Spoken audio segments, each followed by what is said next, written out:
Kung mga kaibigan ko, kung sa Scotiabank kayo pupunta, Scotiabank Arena, Rogers Center, CN Tower, nasan ba yung CN Tower? Ito. Yan ang CN, okay, alis ako sa iwanan. Yan ang CN Tower, kalapit niya na yung Rogers Center.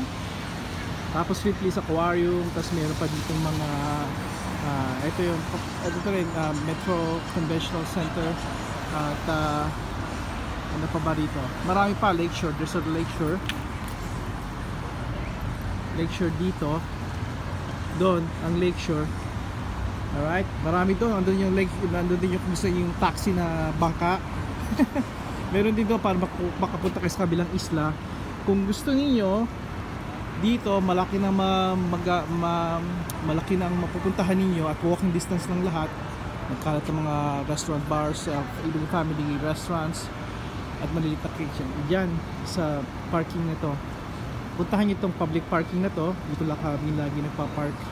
Dito ay in between lower 10:20. Yan. Nagparkingan tayo ito tayo. That's the road. Lower Simcoe Street at I believe this is Bremer. Bakit kita hindi yan. Pasensya na kahit bulag ako. Oh, Bremer. That's Bremer. Taki lang yan dito sa downtown Toronto at marami pa syempre ibang parking dito, pero kami ay laging nagpupunta dito sa public na to. Very nice. At saka dito, ito na yung park, dito na yung Ripley's.